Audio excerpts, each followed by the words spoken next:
va se faire un petit coup du soir à l'E4. Pas longtemps, une heure. Parce que regardez, le soleil se couche. Le soleil il est vraiment bas. Et donc on va se faire un petit coup là sur cette jolie digue à l'E4. Sur cette digue, la falaise. Ah, la digue de l'E4 c'est plutôt 30 minutes, hein, mais bon. Allez, va à l'eau, toi, va à l'eau. Quoi, va à l'eau? Non, je vais pas. Oh, il est pas passé loin. Non, il est pas passé loin. Ah voilà, me faire des conneries. Putain de cheval. Ah, le con. Ah, les jeunes, on a le dos rond, hein. Ah. Non, mais ça, Allez, vas-y, Angelo. Allez, vas-y. Allez, Angelo. Je tiens à remercier tout particulièrement la goutte d'eau qui nous a pourri la vidéo d'intro. Bon, c'était rigolo. Et merci à Angelo pour la belle chute filmée. Je suis encore ridicule, mais bon, c'est pas grave. Angelo descend sur la grue. L'eau est relativement claire, hein, il y a 3-4 mètres de visibilité. Mais il y a une grosse thermocline en ce moment. C'est vraiment un vrai problème parce que l'eau en surface est à 25, 26, 27 degrés. Et dès que vous descendez à 8-9 mètres, l'eau se refroidit à 17 degrés. Et malgré la présence de la mange en quantité, hein, vous allez la voir apparaître, hein, ce sont des petits bogues, des petits sorels, des joyeux, tout ce qui constitue la nourriture des prédateurs, ben les prédateurs ne sont pas là. En fait, ceux qui font des prédateurs en ce moment, ils les font dans très peu d'eau, vraiment dans la zone chaude et pas au fond dans la thermocline. C'est vraiment perturbant alors qu'on voit que vraiment le poste est parfait, qu'il y a beaucoup de mange et les prédateurs ne sont pas là. Du coup, on se dirige tranquillement vers nos postes peu profonds. Et je descends. Et là, j'aperçois une petite dorade au loin, là, tranquille. J'approche sans trop lui faire peur. Elle ne m'a pas vu. Elle me distingue à peine. Elle bouge. Mais je dis, bon, attendons, voyons voir s'il y a autre chose. Mais comme il me reste que 45 minutes de pêche, je dis, il va falloir être trop gourmand, hein. Et du coup, elle revient. Et là, je dis, bah si elle revient, c'est qu'il faut la prendre. Et je la prends. Et on va se régaler, on va la faire en papillote et on va vous montrer les papillotes, la recette de papillotes au barbecue à la suite de la vidéo, puisque vous m'avez demandé de refaire un peu de recettes de cuisine. Voilà, j'espère que ça va vous plaire. Bonne vidéo les petits. Yep.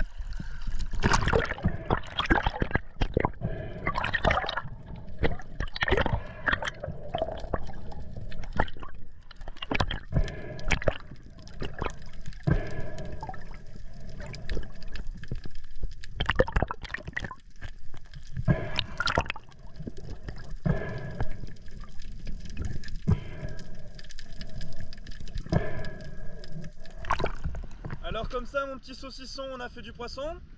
On a fait du poisson. Ah, une dorade. Oh bien. J'ai pas voulu la tirer au départ, je dis ah je sais jamais, machin et tout, puis je dis oh puis merde, on a une heure de pêche, je la fais. Ah ouais, elle est jolie. Allez tiens. Elle est sympathique. Ah, sympa petit poisson.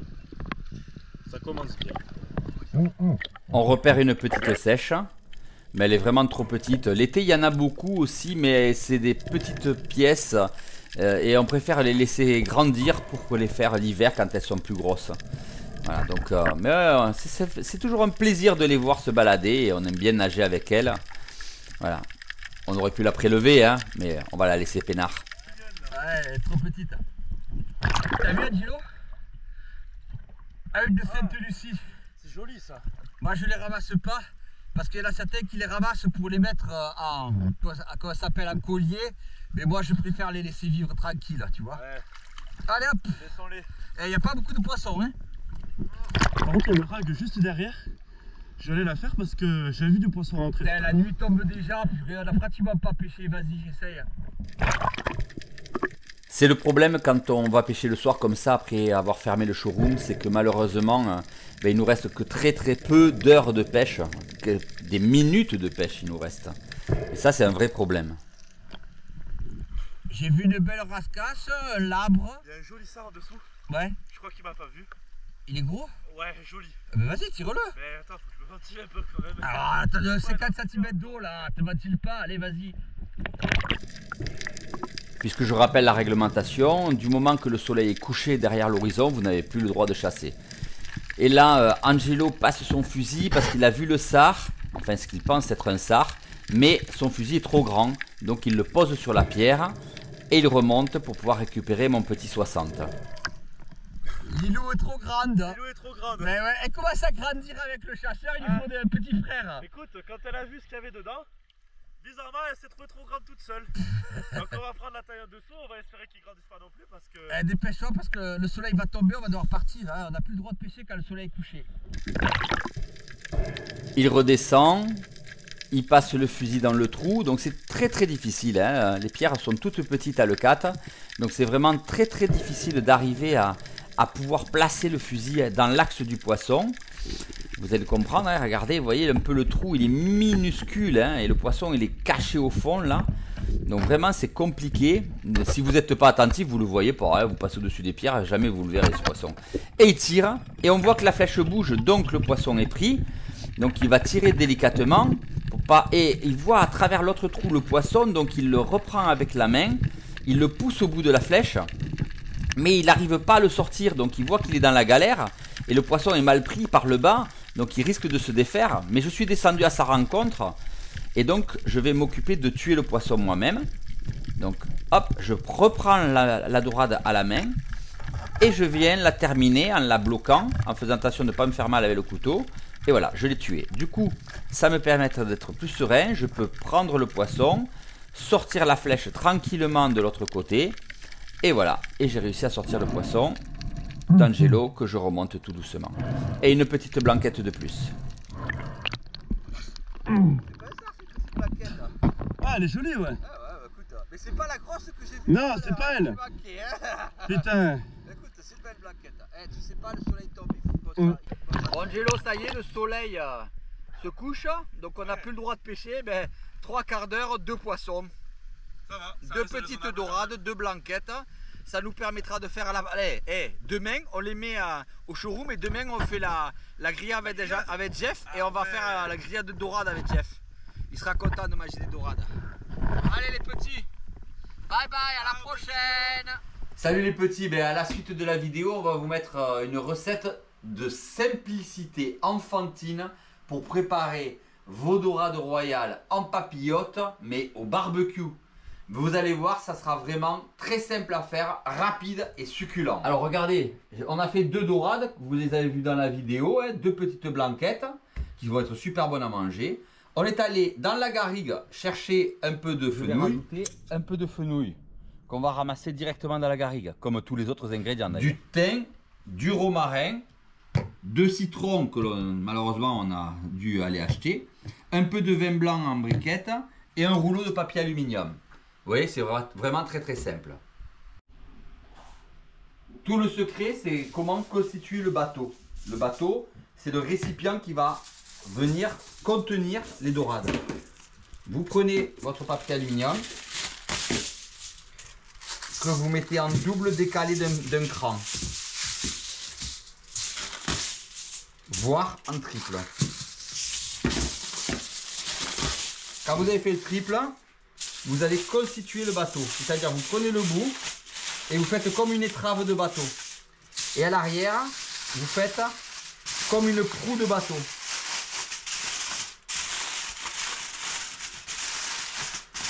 Et c'est ça qui va venir contenir la dorade, ou les dorades en l'occurrence, hein.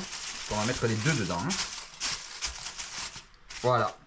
Donc maintenant, on va prendre nos dorades, on pense à couper la queue.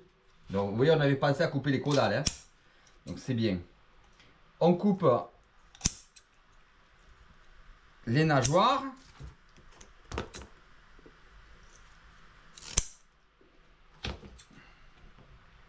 Voilà. Et moi, j'aime bien couper aussi l'arête dorsale. Efficace les ciseaux du showroom, hein. C'est les ciseaux avec lesquels on coupe les sandos d'habitude. Lol. Faudrait mettre un petit coup de lavage quand même. Ouais, ils vont passer au lavage, t'inquiète. Et là, vous allez placer vos 2 dorades à l'intérieur de votre bateau, tête bêche. Voilà. Une fois que les dorades sont mis tête bêche, on va y rajouter le fenouil, le thym. Alors moi j'aime bien mettre un peu de thym mais pas trop parce que il est très, il donne énormément de goût. Donc je mets vraiment que les pointes. Tu vois, tout ce qui est sec, je le mets pas. Je mets que les jeunes pousses. Surtout qu'en ce moment, on a le romarin. Et je vais commencer à remplir avec le vin blanc. Et vous voyez que le bateau maintient le vin blanc en place sans qu'il coule. Puis je coupe mon citron.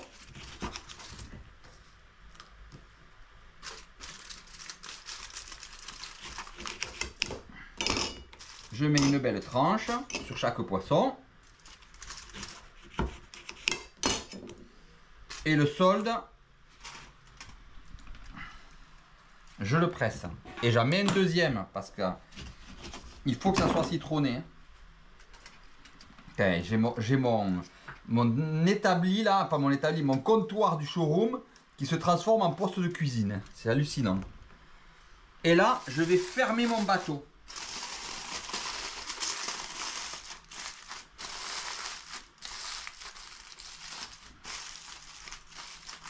Et voilà. Alors je laisse toujours un petit trou là, vous voyez, pour que les vapeurs puissent s'échapper.